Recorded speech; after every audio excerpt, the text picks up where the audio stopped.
C'est bon, c'est parti. Merci Benoît pour le passage de relais. Bonjour à tous et à toutes. Autant vous dire que je ne fais pas tout à fait ma maline là sur ce premier Zoom. Bienvenue à ce premier Zoom de l'année 2024. Je suis ravie avec mon bureau de pouvoir vous retrouver et d'avoir autant de monde qui nous rejoignent là au fur et à mesure. Donc, tout d'abord, je tiens au nom du bureau, des administrateurs, des administratrices, des délégués territoriaux et de toute l'équipe de l'UNEA de vous souhaiter nos meilleurs vœux pour cette nouvelle année, qu'elle vous apporte ce dont vous avez besoin, donc santé, bonheur, joie, accomplissement professionnel et longue vie à nos EA. Avant de rentrer un peu dans le détail des sujets qu'on souhaitait aborder aujourd'hui, puisqu'on n'a pas forcément eu le temps de se voir tous, au moins autour d'un Zoom, depuis notre arrivée au bureau au mois de juillet, je souhaitais faire un petit tour de table pour que vous ayez bien en tête celles et ceux qui travaillent à mes côtés depuis le mois de juillet, et puis pour qu'ils puissent aussi vous dire un peu sur quoi ils travaillent pour que vous sachiez qui appeler en fonction des sujets. Donc, je vous propose, je vais peut-être dire à qui venir. Ben, je vois Julia. Oui, bonjour. Donc, Julia Baronne, moi je suis la directrice générale de Up Intérim Bretagne. Donc, c'est une ATT qui a été créée en 2020 et qui compte 4 agences. Et je suis avec Pamela donc au bureau en tant que vice-présidente et plutôt en charge de la partie relais politique et Lab2I. Voilà. Et EATT, bien sûr. Merci Julia. Philippe, tu veux bien enchaîner? Bonjour à toutes et à tous. Donc, Philippe Fillette, je dirige 3 entreprises adaptées situées à la pointe sud-ouest de la Bretagne. Et je suis dans ce bureau le trésorier. Donc, voilà, nous travaillons bien évidemment au budget des années 2024 et 2025. J'ai également travaillé avec un groupe sur la mise en place des nouveaux statuts de l'UNEA. On va parler tout à l'heure d'élections, etc., de nomination. Tout ça découle de ces statuts. Je suis très engagé sur la partie surcoût, conséquences en fait du handicap, surcoût des conséquences du handicap, surcoût d'investissement, surcoûts sociaux, etc. Donc voilà, à disposition pour échanger sur tous ces sujets, les chiffrer, les mesurer. Merci à tous. Merci Philippe. Joseph? On t'entend pas, Joseph. Voilà, ça devrait marcher là. Bonjour à tous. Je dirige une entreprise adaptée en Guadeloupe, entreprise adaptée de Champfleury. Je suis délégué territorial Antilles-Guyane. Je suis au bureau en tant que secrétaire. Nous œuvrons à pouvoir, bien sûr, développer notre union. Vous nous faites confiance, donc nous sommes là pour ça. Pendant cette petite mandature, je m'occupe de renforcer la collecte de nos données afin que ce soit réellement un levier pour nous dans nos discussions avec les partenaires publics et autres. Donc, voilà, tous nos vœux de bonne année 2024. Merci Joseph. Et il est 6 h du matin chez Joseph. Et du coup, Jean-Marc.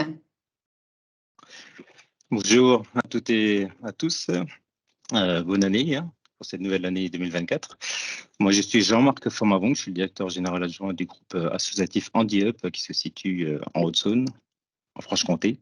Je ne sais pas vraiment où ça se situe, mais c'est pour ça que je le précise. Je suis au bureau au titre de vice-président en charge des territoires. Donc, mon rôle est de mettre en place le comité national des territoires et de coordonner les délégués territoriaux. Et là, nous avons un enjeu pour cette année, c'est le renouvellement des délégués territoriaux et la nomination des DT au sein du conseil d'administration. Merci à tous. Et j'en profite pour remercier mon bureau, parce qu'ils me suivent. crois que j'ai mis un rythme de sujet à avancer assez chargé. Donc, merci à tous d'être à mes côtés et d'avancer ensemble. Donc, ce temps de rassemblement en ce début d'année, donc ça nous permet de faire un premier bilan de ce court mandat, parce qu'on est sur un mandat de 11 mois pour en plus la mise en place des nouveaux statuts. Donc, challenge à relever. Et on souhaitait aussi vous faire un retour, un récapitulatif des points, des résultats positifs que l'on a eus sur l'année 2023, qui est effectivement aussi, et certes aussi du fait du travail des anciens bureaux et du travail général de l'UNEA. Donc, ça fait du bien de savoir voilà, les résultats positifs qu'on peut avoir. Donc, on va pouvoir parler de ces différents sujets. Quand on est arrivé au mois de juillet, on a travaillé pendant l'été avec le bureau et avec Sébastien Citerne, donc notre délégué général. Et on a décidé de travailler sur 3 objectifs clairs que l'on n'arrête pas de citer depuis le départ. Et donc, vous avez dû entendre, que ce soit au séminaire en septembre ou à la journée territoriale, les JTDEA. Donc, qui est au nombre de 3, ces objectifs. Donc, la politique, que l'on a mis en priorité numéro 1, les territoires et également l'académie.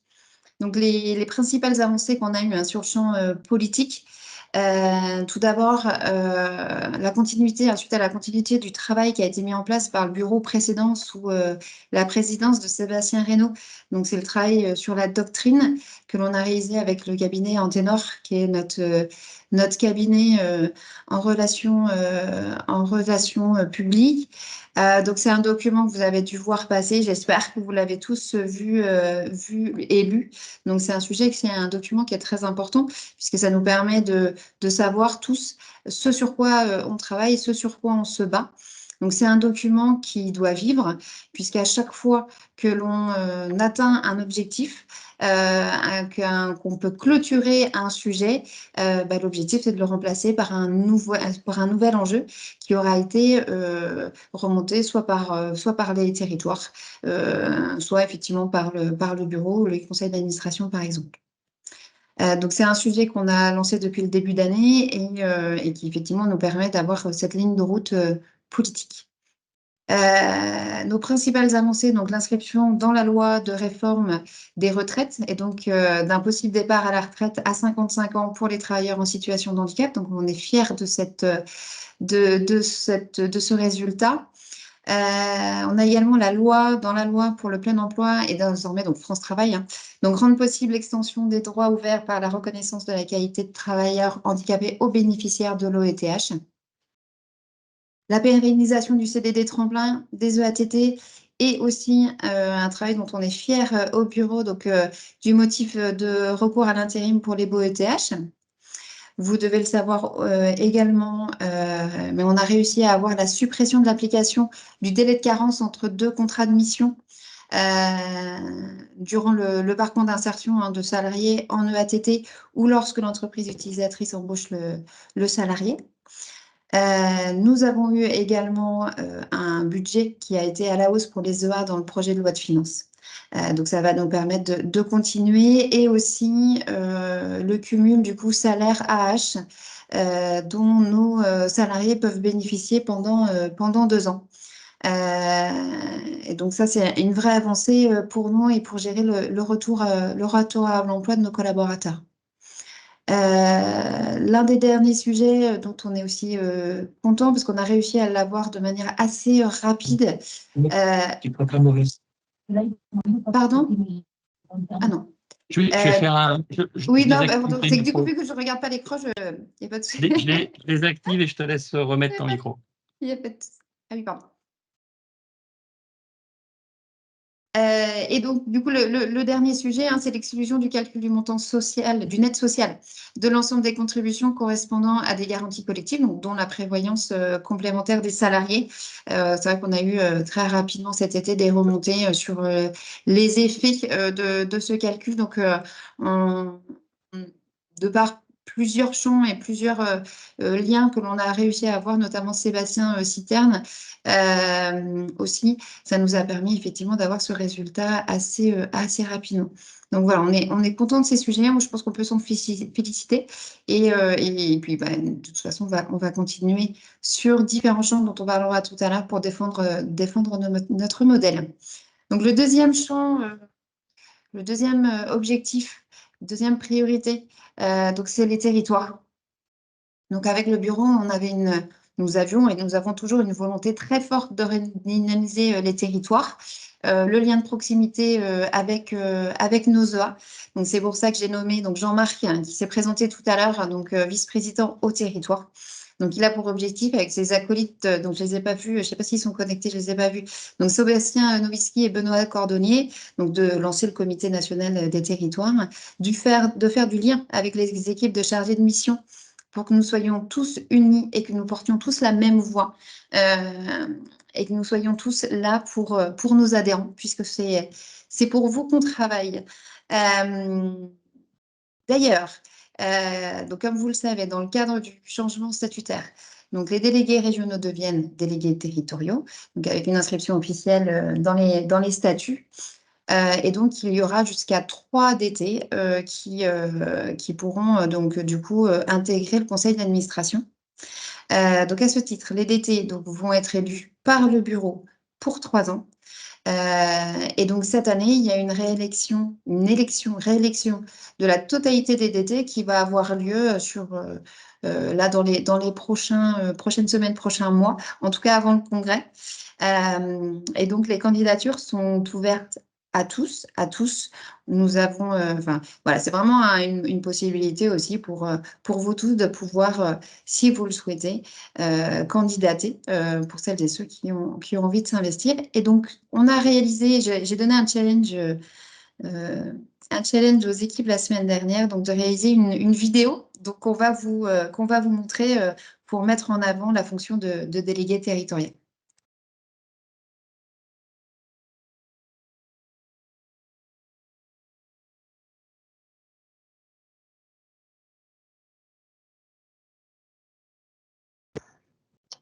Je repartage, j'ai pas coché de partager le son.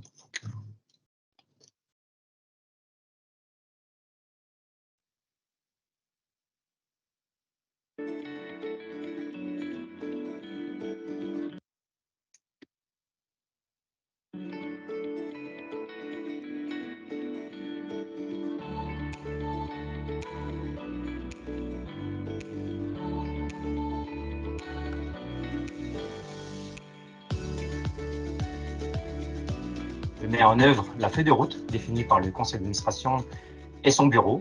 Je relaye les informations sur mon territoire, mais surtout, je fais remonter toutes les informations de ce même territoire. S'investir en tant que DT, c'est donner environ 2 à 4 jours par mois de son temps, mais c'est surtout être au cœur de l'action concernant les entreprises adaptées, et c'est surtout aussi avoir la primeur des informations concernant notre secteur. Être délégué territorial, c'est tout d'abord être l'ambassadeur de l'UNEA auprès des institutions publiques, politiques, les acteurs locaux. C'est également être un relais pour diffuser les actions et les projets de l'UNEA auprès des entreprises adaptées. Être acteur, c'est quoi?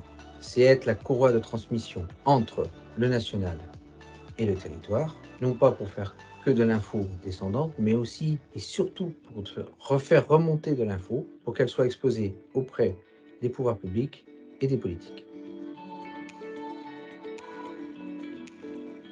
Être ambassadeur de l'UNEA, c'est représenter notre mouvement et les entreprises adaptées auprès des partenaires institutionnels, des partenaires économiques ou politiques. Cette représentation consiste à défendre le modèle des entreprises adaptées et les actions que nous menons pour l'emploi des personnes en situation de handicap. Être ambassadeur, c'est représenter l'UNEA et les entreprises adaptées lors de copies.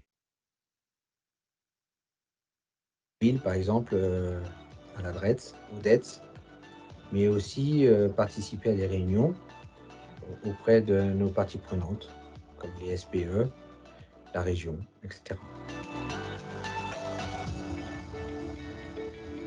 En tant qu'animateur du territoire, je travaille en étroite collaboration avec la chargée de mission pour organiser des rencontres avec les acteurs de la région, les dirigeants d'entreprises adaptées. Je leur transmets les informations comme l'actualité, les sujets politiques et nous initions également des travaux qui préoccupent les acteurs du territoire. Et puis, c'est être là parfois dans des moments plus difficiles, comme on a pu vivre la crise Covid. Il est important de garder ce lien et d'être à l'écoute des dirigeants d'entreprises adaptées. Être animateur, c'est accueillir les nouveaux, mais aussi, pour moi, animer des journées régionales en coordination avec les chargés de mission, qui font un gros travail de proximité. Les EA ont besoin de représentants sur le territoire. Et je pense que c'est notre devoir, en tant que dirigeant bénévole, de prêter du temps pour le collectif.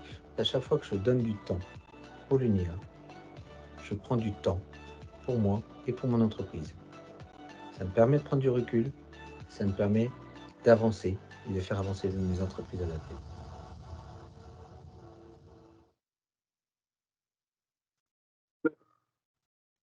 Merci déjà à celles et ceux qui ont participé. On les a contactés début de semaine, je crois. Donc, ils ont trouvé du temps pour pouvoir le réaliser. C'est jamais un exercice simple. Donc, mais c'était important pour nous aussi de donner la parole aux DT pour qu'ils puissent exprimer voilà, ce que c'est qu'est-ce qu'on fait quand on est DT, mais aussi ce que ça apporte. Donc voilà, on va faire un peu une promotion parce qu'on sait aussi très bien que la vivacité d'une association, c'est aussi avec les adhérents qui s'investissent. Donc c'est important pour nous dans cette période où voilà, on va élire la future gouvernance, les personnes qui nous représentent, voilà, qu'on puisse donner aussi la possibilité à tous de pouvoir s'investir et de trouver une place aussi. Donc c'est ce qu'on souhaitait faire, notamment par cette vidéo. Donc, on va par la suite, vous avez eu la primaire, donc du coup, par la suite, on va la diffuser. Donc, merci, et merci Jean-Marc, parce que du coup, quand je lui ai dit ça la semaine dernière, il me dit, vous, ça va être chaud. Donc, effectivement, deuxième priorité, les territoires. Troisième priorité qu'on s'est fixée sur notre mandat, donc l'académie. Donc, vous savez, notre organisme de formation, c'est un atout majeur pour nos adhérents, pour les entreprises adaptées. Donc, on a fait ça fait 6 mois, du coup, qu'on a fait un travail, notamment sur une nouvelle stratégie de déploiement de l'offre. Et surtout aussi en axant nos formations sur les besoins, sur vos besoins. Donc, vous avez dû recevoir le catalogue. Et donc, voilà, c'est un sujet sur lequel on travaille plus en fond dans un premier temps, donc avec Sébastien, avec Soukaina, avec Agnès, on en parlera un petit peu après pour que vous sachiez qui fait quoi. 2023, en tout cas, a été marqué concernant l'académie par le renouvellement de Calliope, donc sur la partie organisme de formation. Et donc, on est très fiers aussi de l'obtention de Calliope CFA. C'est le travail qui est à mener pour pouvoir avoir Calliope CFA, en tout cas. Donc bravo aux équipes. Juste un petit mot pour vous donner un peu des actualités aussi sur l'organisation interne. Donc, on a entendu les besoins, les remontées qu'on a eues des dirigeants de A et des territoires pour qu'il y ait vraiment du lien qui soit réalisé, de la communication sur ce que l'on peut faire à l'UNEA. Donc, on a mis en place pour tout ça, en fait, on a pas mal travaillé, notamment avec Sébastien, donc Citerne, sur notre organisation. Et on a mis en place plusieurs instances, une organisation spécifique pour pouvoir atteindre ces objectifs, notamment de lien et de communication. Donc, d'abord, on a mis en place des copiles sur chaque thématique importante où un administrateur est nommé en lien avec une personne de l'équipe de l'UNEA qui est responsable de cette thématique. Donc, l'objectif, c'est que, effectivement, chaque mois, on puisse avancer sur les sujets. Donc, on a Fabrice Van Cott qui travaille avec Benoît Berny sur la communication. Agnès Rousseau qui travaille avec Soukaina Gazi sur l'académie. Joseph Loumbeau qui travaille avec Sébastien Citerne sur la collecte de données, Emmanuel Delgeyer et Olivier Gousseau travaillent avec Benoît Berny sur l'offre de services.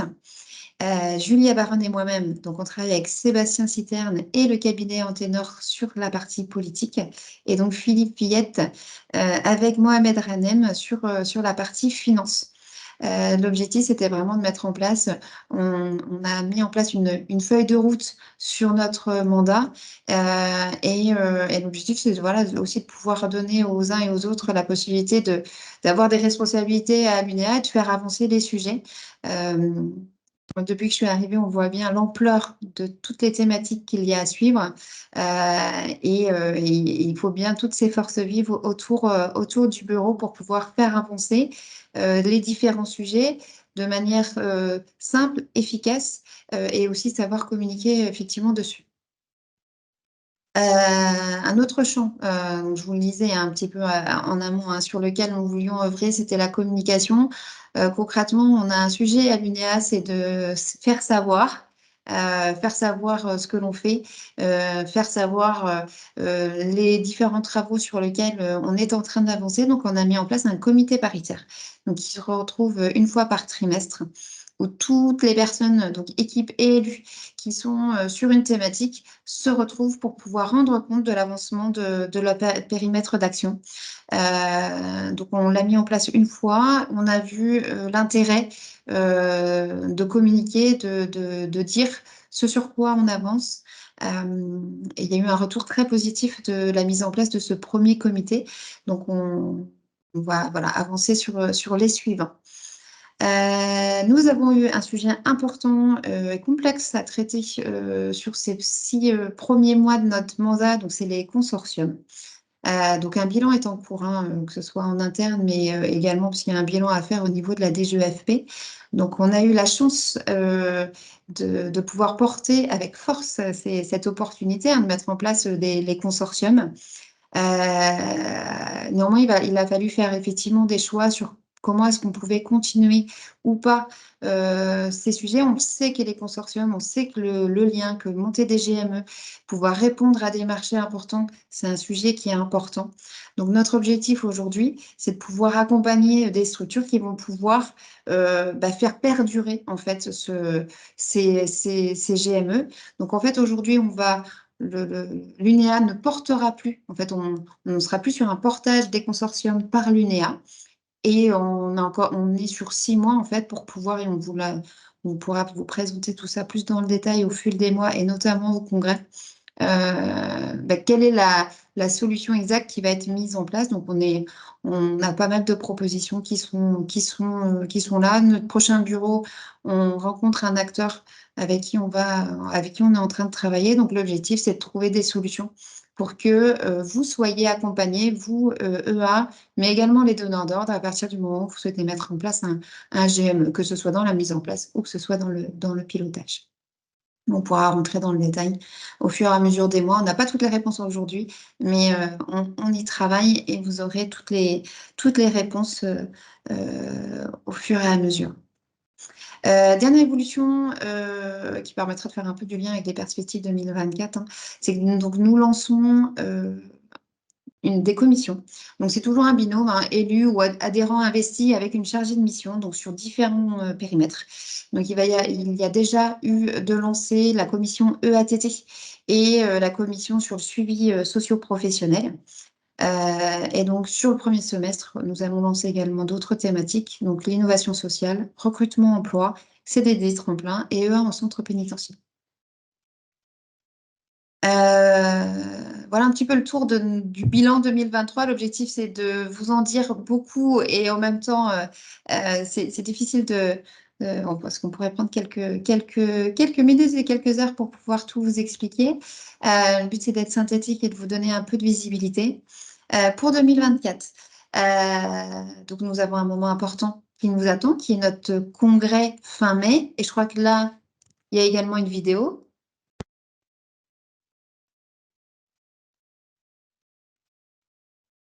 Ah, Sébastien, on ne t'entend pas. On l'a passé en teaser juste avant la réunion. C'est pour ça que quand tu es revenu, la vidéo passée tout à l'heure. Donc, on ne la repasse pas. Non, juste pour rappeler En les fait, dates. tu es en train de me faire des blagues, en fait. On cale un truc et voilà. Merci, Sébastien. Pas de souci. Donc, de toute façon, on vous la rediffusera à la suite. Donc, le congrès, donc fin mai, à Lyon, aura lieu donc à Dijon, pardon. Donc, ça va être un moment important, donc, comme chaque congrès, et d'autant plus celui-là, puisqu'on va élire la totalité du conseil d'administration. Je vous rappelle, hein, dans le cadre de la mise en place des nouveaux statuts, on repart à zéro au niveau des administrateurs. Donc, il va falloir réélire la totalité des administrateurs. Je vous rappelle également qu'avec la mise en place des nouveaux statuts, il y a 5 voix maximum par adhérent. Philippe, n'hésite pas à intervenir si tu peux compléter ou si je dis des bêtises. Donc, c'est très important que vous soyez tous là pour pouvoir voter. Et bien sûr, aussi que toutes celles et ceux qui souhaitent s'investir, candidatent, pour pouvoir être administrateurs. Encore une fois, plus on a de personnes investies et qui souhaitent s'investir dans une association, ça permet de dynamiser et il y a de quoi faire. Ça, c'est sûr. Donc cette année, et en tout cas jusqu'à la fin de notre mandat de cette année 2023-2024, donc on a des priorités ambitieuses, je pense que on peut se le dire. Donc tout d'abord sur la partie politique. Donc on va travailler, comme disait tout à l'heure Philippe, donc du coup sur les surcoûts en entreprise adaptée, donc c'est un sujet qui est sur la doctrine. On est en train d'y travailler avec le cabinet Anténor, donc ça fait partie de nos priorités. Comme on disait aussi sur le courrier que vous aviez reçu, prenez la nécessité de mutualiser le risque AT-MP de tous les BOTH, donc sur l'ensemble des employeurs afin d'éviter un déséquilibre financier pour les entreprises vertueuses. Troisième sujet sur l'action politique sur lequel on va travailler, donc c'est adapter les nouvelles règles de congés payés aux spécificités des entreprises adaptées. Autre chose sur lequel on va travailler, c'est vous présenter d'ici le congrès, travailler dessus et vous présenter d'ici le congrès, donc une offre de service réaliste et répondant à vos besoins. Ce dont vous parlez, Joseph, tout à l'heure, la collecte de données. Donc, c'est vraiment un sujet sur lequel on travaille. C'est un sujet qui est là depuis longtemps. Donc, on a mis en place un groupe de travail spécifique qui nous permettra derrière d'avoir des éléments factuels pour pouvoir rendre compte de notre réalité, notamment au pouvoir public. Et donc, de manière générale, on sait aussi l'importance, et c'est un sujet dont on a eu une discussion notamment au bureau la semaine dernière, l'importance d'une ligne de conduite, d'une feuille de route, qu'on donne de la visibilité à vous tous et aussi aux équipes de l'UNEA de savoir où est-ce qu'on va. Donc d'ici le congrès, et on vous le présentera au congrès, on va travailler sur un plan stratégique à 5 ans. Donc on mettra ça, bien sûr, on vous le mettra au vote. L'objectif, c'est de donner cette visibilité et de savoir exactement où est-ce qu'on va et qu'on soit tous d'accord de là où on a envie d'aller. J'ai fait à peu près le tour des différents sujets que nous voulions effectivement aborder ce matin pour les vœux. Encore une fois, je vous souhaite une très belle année, qu'on puisse se retrouver du coup au mois de mai.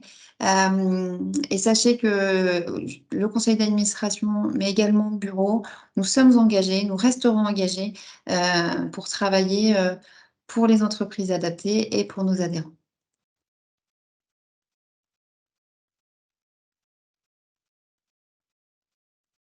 Merci. Donc après, je ne sais pas si vous aviez notamment prévu s'il y avait des questions ou dans les... Je vais peut-être laisser la main à Benoît. Sauf si on l'a perdu. Non, je suis là. Il y a eu quelques questions un petit peu techniques qui sont arrivées. Alors, il y aura aussi des séquences des prochains Zooms sur lesquels on rentrera dans un certain nombre de détails. Il y avait une question sur les modalités de cumul AH et salarié pour les salariés TH. J'ai vu passer un sujet sur les conditions d'accès à la retraite. Ça, c'est une question qui remonte souvent de la part du réseau via les chargés de mission. Et là, je sais qu'il y aura un Zoom en particulier qui sera comment dire, dédié à cette question. Et puis, on a aussi les questions autour du sujet de la création de France Travail, et en particulier la question des refontes de l'offre de services de Pôle emploi France Travail, notamment avec la POE. Et c'est vrai que pour l'instant, il y a juste, encore ouais, sur le sujet France Travail, donc, on a rencontré Thibaut Guilly l'année dernière et on a refait une demande de rencontre du coup avec son nouveau statut. Donc, bon, on vous tiendra au courant dès qu'on a des retours. Ce qui est sûr, c'est qu'il va falloir que l'on réfléchisse à une organisation pour une présence au niveau des territoires. Il peut y avoir des liens jusqu'au bassin d'emploi. Donc, c'est une réflexion à avoir là sur les prochains mois pour savoir comment on va nous réussir à être présents à tous les niveaux. Mais sachez qu'on est bien identifié dans le travail avec France Travail. Pardon Benoît, je voulais juste rajouter ce petit commentaire. On était alignés, et le Viviane a également mis une référence vers la loi du 18 décembre 2023, en tout cas qui est modifiée particulièrement sur l'offre de services. Voilà, sont les trois principales questions: le cumul AH et salaire, et puis la loi retraite, l'accès à la retraite à 55 ans pour les TH qui ont été soulevés. Si vous avez quelques éléments, il y a Joseph qui lève la main. Non, c'est sur un autre sujet, donc termine, s'il te plaît. Voilà, moi, je n'ai pas les réponses sur les deux sujets, retraite à 55 ans et cumul AH. Mais pour le coup, je me permets aussi de tous les lundis matins, les chargés de mission ont un rendez-vous juridique avec Sébastien Citerne. Donc, si toutes ces questions techniques, n'hésitez pas à vous mettre en relation avec nos chargés de mission pour qu'elles puissent effectivement faire ce point avec Sébastien et vous faire des retours. Je crois que c'est la voie la plus directe et la plus simple pour avoir une réponse à vos questions. Donc, n'hésitez pas. Juste, si tu le permets là-dessus, sur la retraite à 55 ans, elle était déjà effective, la retraite à 55 ans pour les travailleurs handicapés, mais avec l'allongement de la durée que l'on a connue avec le PLFSS l'année dernière, il y avait un risque de rajouter 2 ans supplémentaires et qu'elle passe à 57 ans pour les personnes en situation de handicap, puisque c'était un décret. Et là, donc, dans le cadre du projet de loi de finances rectificative de la sécurité sociale qui a acté la réforme des retraites, il y a un article qui est passé, qui précise et qui a laissé directement dans la loi l'âge de départ à 55 ans pour les travailleurs en situation de handicap. Donc, c'est surtout ça qui a été acté. C'est déjà le fait que ce soit inscrit dans une loi. Une loi, ça ne se modifie pas comme un décret peut se modifier. Donc, c'est déjà beaucoup plus formel en termes d'action. Donc, c'est ce qui est important. Et comme Benoît l'a dit, on est en phase de préparation avec la Caisse nationale d'assurance vieillesse, de préparation d'une séquence de présentation de tous les dispositifs liés à la retraite pour les personnes en situation de handicap. On attend simplement une confirmation de date de la part de la CNAV pour pouvoir faire cette séquence. J'en profite, Sébastien, est-ce que tu voulais, il y a 2-3 actus, tu voulais refaire passer aussi, que tu avais mis dans la présentation? Oui. Je vous repartage juste 2 minutes un petit support. Juste vous dire que cette année, l'arrêté de revalorisation des aides au poste et de l'aide à l'accompagnement pour la mise à disposition a été publié le 29 décembre. Donc,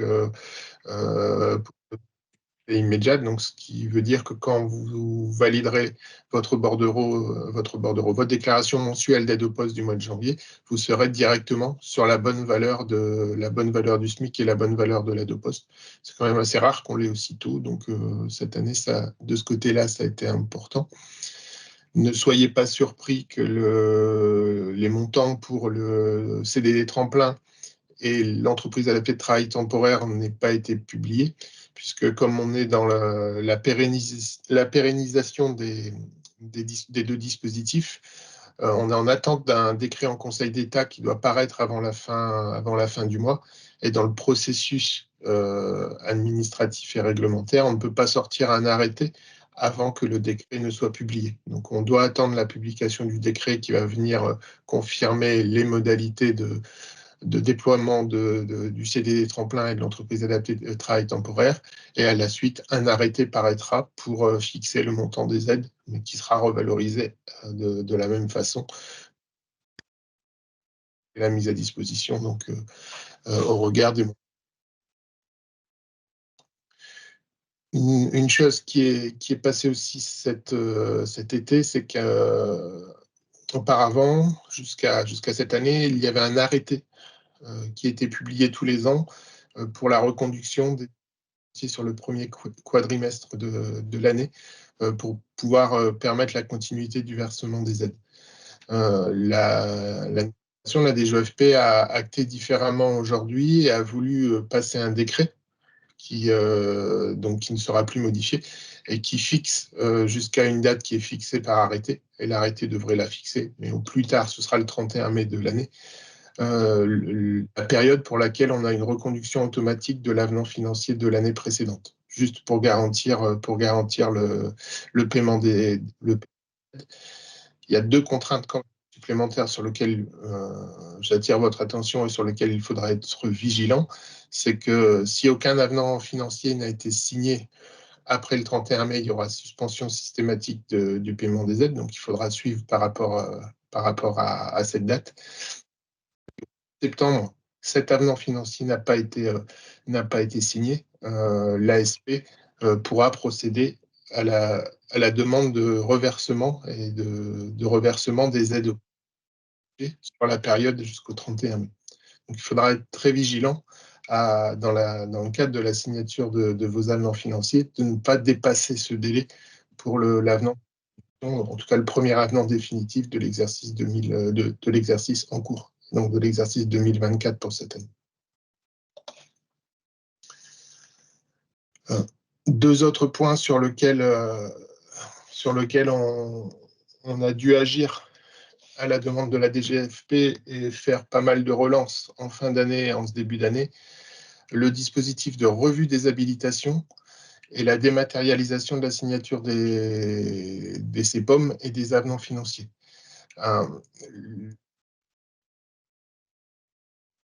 Alors, l'ASP dans sa globalité, pour l'ensemble des dispositifs de paiement qu'il réalise pour plusieurs comptes, donc ça a concerné à la fois les entreprises adaptées, ça a concerné les SIE, ça a concerné d'autres dispositifs de paiement qui sont réalisés par l'ASP. L'ASP a eu obligation de devoir faire une revue d'habilitation pour vérifier que tous les comptes qui avaient été créés étaient encore utilisés par les que chaque entreprise ait bien un mandataire qui lui permette de valider et de signer les déclarations mensuelles. Et demain, à partir de 2024, là, dans les jours qui viennent, ça devrait être opérationnel, de pouvoir signer les CPOM et les avenants financiers. Donc, il est important de pouvoir valider dans EA2 le fait que vous ayez une personne qui soit nommée mandataire. Sur la dernière liste que la DGOFP nous a transmise, il existe encore 4 entreprises adaptées sur l'ensemble des structures qui n'ont pas de mandataire affecté dans EA2.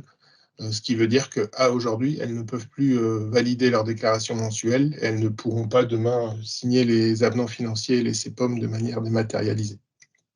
Donc, je vous invite à être très vigilant à ça, à vérifier en interne avec les personnes en charge de A2 que vous avez bien une personne mandataire qui a été désignée.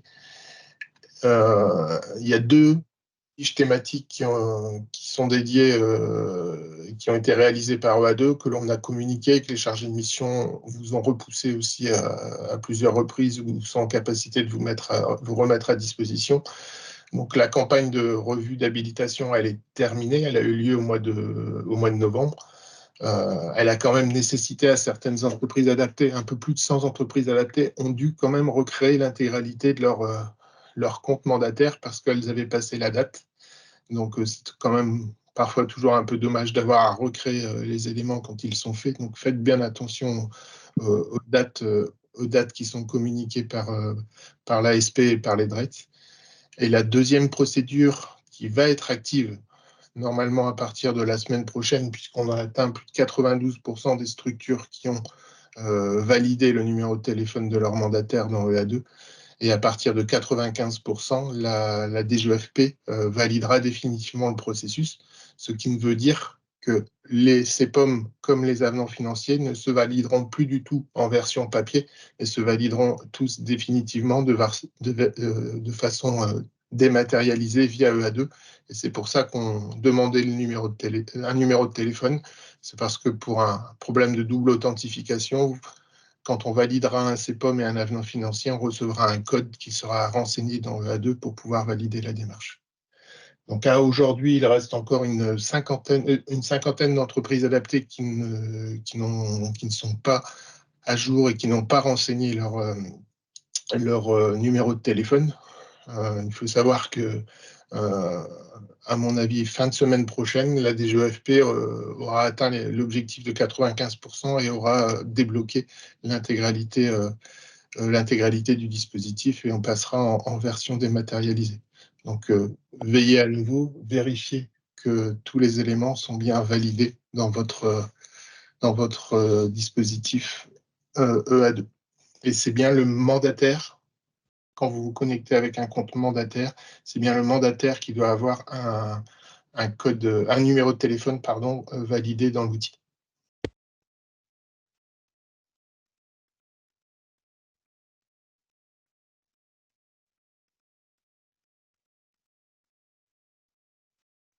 Juste pour donner les dates des prochains Zooms. Donc le prochain, le 9 février, ça sera sur la présentation de l'espace adhérent. On n'en a pas parlé dans la présentation, mais on va ouvrir un espace adhérent où vous aurez à disposition pas mal d'informations, les flashs adhérents que l'on peut mettre, les différents guides que l'UNEA a produits. Donc on vous présentera cet espace. Le 9 après-midi, on a également un Zoom des créateurs, mais ça concerne principalement les porteurs de projets qui souhaitent créer une entreprise adaptée. Et j'ai mis en attente de confirmation par la CNAV un Zoom sur la retraite des personnes en situation de handicap. Donc ça, ce sont les prochaines dates, notez-les déjà dans vos agendas. Donc les Zooms classiques donc, du 9 et du 1er mars, 9 février et 1er mars, on est toujours sur le créneau horaire de 11h30, 12h30.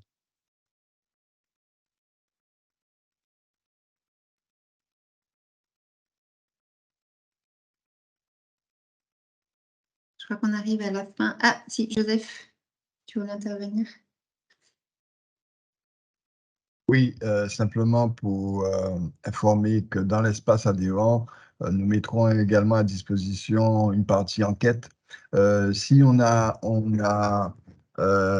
fait le focus sur la collecte des enquêtes, le bureau a nécessité de relayer en fait vos besoins. C'est vrai qu'il était important pour l'UNEA d'avoir des informations fiables, et c'est pas évident pour nous, entrepreneurs, de pouvoir prendre le temps de remplir les enquêtes.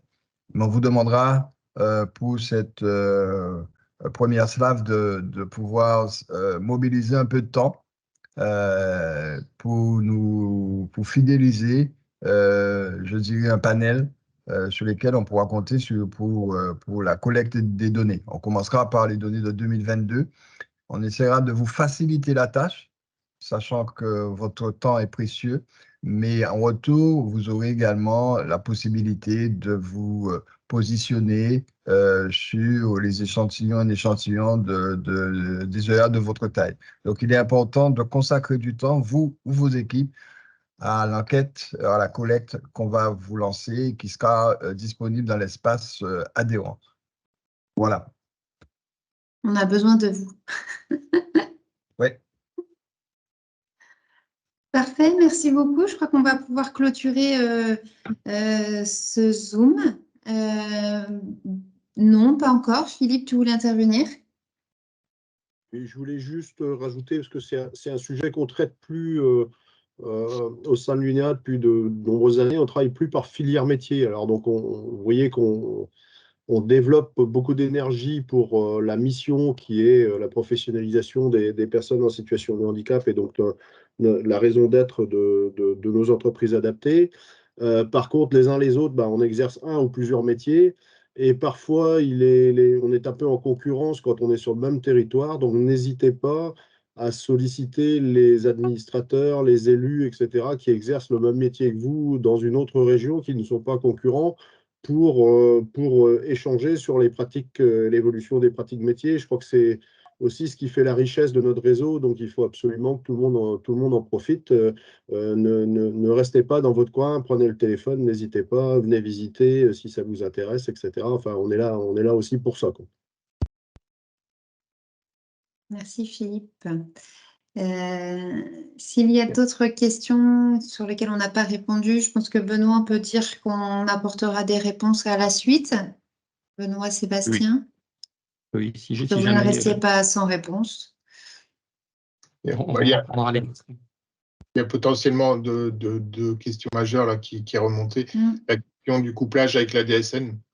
Le couplage avec la DSN, ça ne sera pas opérationnel là maintenant. Ils sont en train de voir et traiter tous les sujets, tout ce qui pose encore comme problématique. On a notamment le traitement de la maladie qui est compliqué dans la DSN, donc ça ne sera pas opérationnel tout de suite.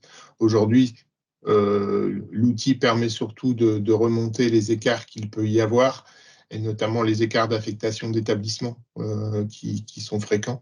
Donc, on vous alertera, on vous avisera, nous, quand on aura un peu plus d'informations et de visibilité données par la DGEFP, parce qu'aujourd'hui, on n'a pas plus de visibilité que ça sur le sujet. Des éléments qui devraient être travaillés, mais ça prendra un peu plus de temps. Et la deuxième question qui était posée, c'est vis-à-vis des CDD tremplins et du déploiement des CDD tremplins.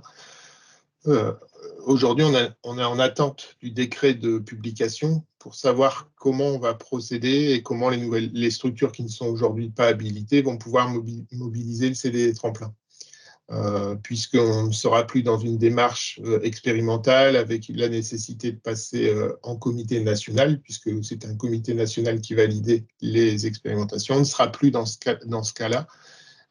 Et les décisions seront uniquement des décisions régionales. Par contre, il faudra faire acte, entre guillemets, de candidature, dire que l'entreprise adaptée veut déployer un CDD tremplin auprès des instances régionales, donc auprès de l'ADRETS, pour que derrière le dossier puisse être validé et que derrière les éléments puissent être renseignés dans EA2. Mais ça sera précisé à l'issue de la publication du décret en Conseil d'État par une circulaire de la DGEFP.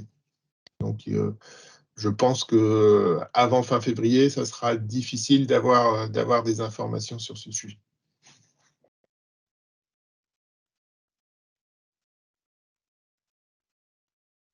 Merci. Je crois qu'on va pouvoir clôturer cette fois. Encore une fois, je vous souhaite une très belle année et puis qu'on se retrouve vite sur nos différents événements, que ce soit les journées territoriales ou au congrès. Et je vous souhaite une belle journée. Merci beaucoup. Très bonne fin de journée. Allez, au revoir. Journée. Et bon week-end. Merci, au revoir à tous. Au revoir. Bon week-end à tous. Merci.